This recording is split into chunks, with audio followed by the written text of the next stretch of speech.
Olá, bem-vindo ao Fixomos, eu sou a Vlange e esse vídeo é para você que gosta de escrever terror sobrenatural.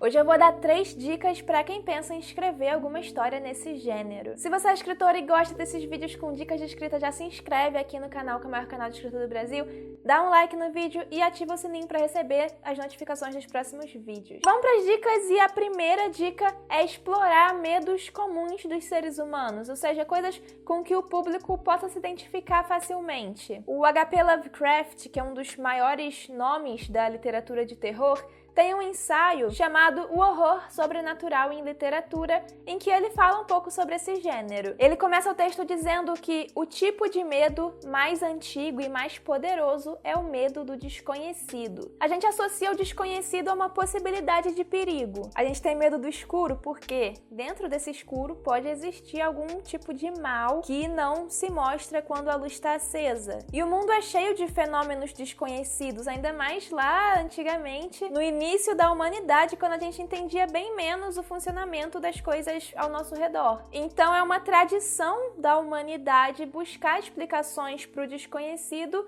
no misticismo, no fantástico. É por isso que a literatura de terror é mais voltada para o fantástico e por isso que a boa literatura de terror explora esse mundo desconhecido e perigoso por meio da fantasia. E não só da alta fantasia, como é o caso de histórias em que monstros ou demônios aparecem explicitamente. Também é muito explorada a fantasia dentro da mente dos próprios personagens, por isso que temas como a morte ou a loucura também são muito comuns na literatura de terror. E não só isso, por exemplo, o medo de ser enganado pelas pessoas em quem a gente confia também está muito ligado a esse medo do desconhecido, porque se nada é o que parece ser, então isso significa que tudo pode ser perigoso, tudo tem a chance de ser perigoso, por mais que a gente pense que está seguro. Então, quando você trata temas do tipo a partir desse fantástico, você consegue, segundo o Lovecraft, criar uma literatura de terror sobrenatural genuína. O Lovecraft diz que a grande questão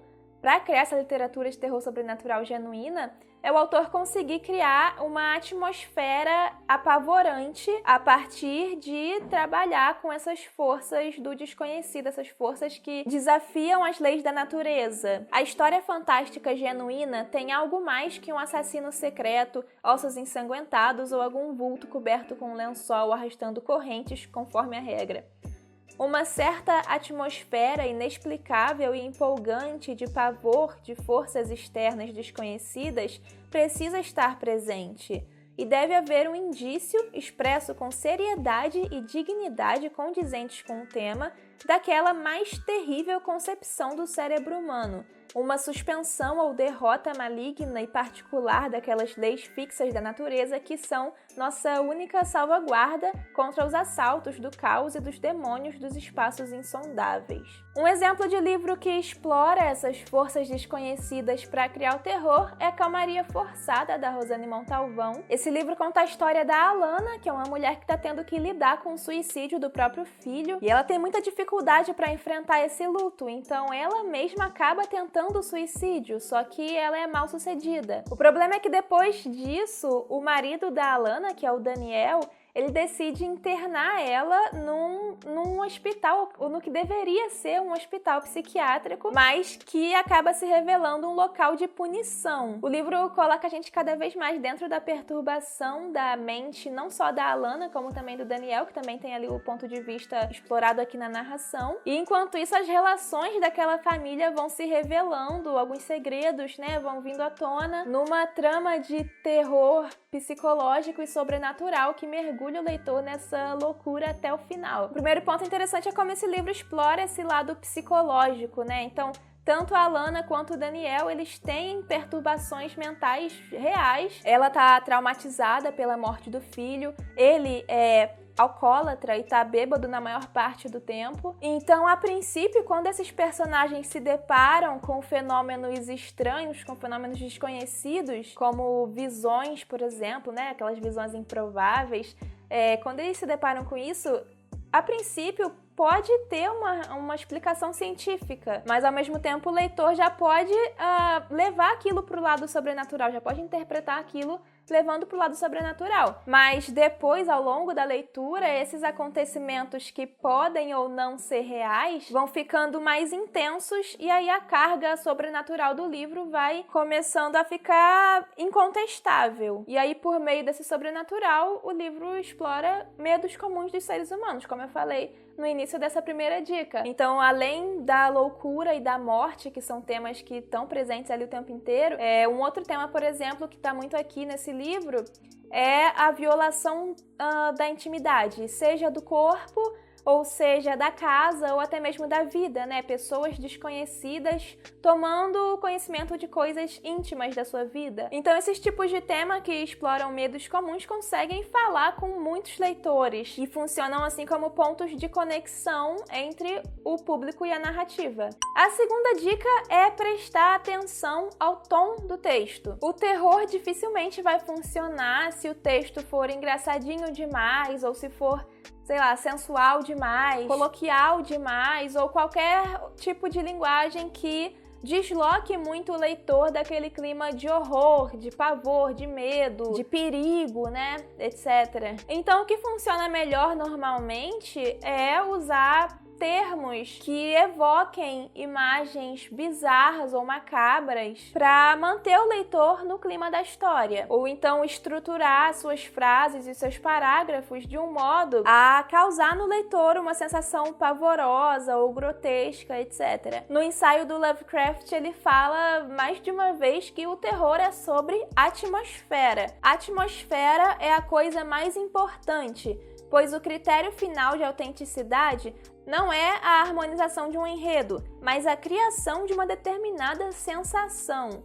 Portanto, devemos julgar uma história fantástica não pela intenção do autor ou pela simples mecânica do enredo, mas pelo nível emocional que ela atinge, se ele provoca ou não no leitor um profundo senso de pavor e o contato com potências e esferas desconhecidas. Então não basta você ter um enredo bom se o seu texto não conseguir causar no leitor uma sensação de horror, de pavor, de grotesco, de bizarro, de perigo, etc. E como eu disse, a criação dessa sensação ela vai desde o vocabulário que você usa, as palavras que você usa, até a estrutura das suas frases, dos seus parágrafos, a estrutura do seu texto, as metáforas que você usa, enfim. Um exemplo primeiro de como o vocabulário faz diferença tá numa passagem aqui do Calmaria Forçada. Ambas as mãos agarram seu pescoço com força. Valentina tenta alcançá-las em vão. Seu rosto fica rubro e as veias pulsam como vermes caminhando pela testa. Eu acho muito interessante a metáfora que a autora usa nesse trecho. As veias pulsam como vermes caminhando pela testa. A comparação das veias com vermes, ela ao mesmo tempo cria uma imagem macabra e também antecipa a ideia da morte, né, que está presente nessa cena. Então, nesse caso, é uma escolha de palavras muito precisa que contribui para a atmosfera de terror. Agora, um outro trecho interessante para a gente ver como que a estrutura do texto, a estrutura de um parágrafo, nesse caso, vai auxiliar na criação dessa atmosfera. É o trecho que eu vou ler agora, né? Em que a confusão do personagem e o medo dele de sucumbir à loucura conseguem ser passados para o leitor de um jeito bom por causa do jeito como esse parágrafo vai organizar as ações e as percepções do personagem em detalhes e numa ordem que vai despertar a inquietação do leitor. Os dedos empurram a madeira sem esforço. Apesar das cortinas fechadas, pequenos feixes de luz contornam a desordem do quarto. Ele desvia de alguns fragmentos que sobraram da penteadeira e, com passos mais firmes, pisa nos retalhos dos vestidos espalhados. Com os olhos vidrados, observa o vapor que sai por debaixo da porta do banheiro. Ao se aproximar, o som da água não deixa dúvida. Daniel respira fundo e sente a mão suar enquanto gira a maçaneta. Envolto por vapor intenso, percebe sua garganta pulsar quando seu olfato é tomado pelo aroma floral. Seus olhos se apertam. Já é possível ver a silhueta através do vidro embaçado do box. Ele para e sente o coração explodir, assim como seu ódio. Os olhos acompanham os movimentos delicados. Um cantarolar bem baixinho, abafado, ecoa sob o chuveiro. Daniel chega ao limite e empurra o vidro com tanta força que este se estilhaça ao atingir a parede. os estilhaços desabam como uma chuva de granizo pousando ruidosamente no chão. O estrondo não o altera, mas o espaço seco e vazio o faz gelar. Seu olhar trêmulo corre pelo teto, pelos cantos, pelo chão. Os ladrilhos enxutos e encardidos revelam a falta de uso e ele os observa confuso. É interessante primeiro que aos poucos a narração vai colocando os sentidos do personagem na cena. Primeiro ele pisa no vestido, então ali é o tato, aí ele observa o vapor com a visão, ouve o som da água com a audição, o olfato é tomado pelo aroma do sabonete, então aí você tem os sentidos do personagem percebendo o mundo. Ele vê a silhueta, ele ouve o cantarolar, então ele tem certeza que tem alguém ali, porque pelas leis naturais, os nossos 5 sentidos são o que a gente usa para perceber o mundo à nossa volta. Então, as leis naturais comprovam que tem alguém ali no banheiro nessa cena. Só que, de repente, essa presença não existe mais. Ou seja, tem uma força desconhecida atuando ali, uma força oposta a essas leis naturais. Então é algo sobrenatural que cria essa atmosfera de terror, de pavor, tanto pro personagem quanto pro leitor. E enfim, a terceira dica é que o mistério e o suspense podem ser ferramentas muito poderosas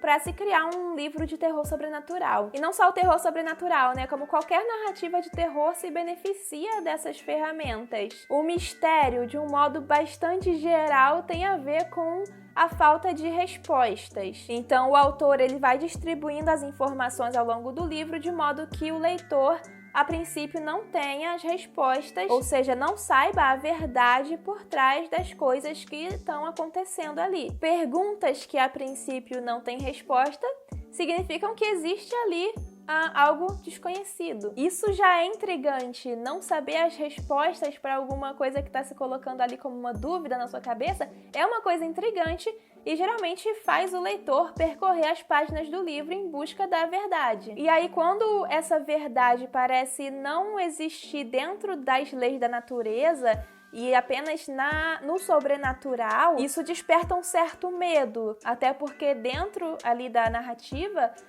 isso é um sinal de um perigo maior. Então essa é a força do mistério como ferramenta narrativa, né?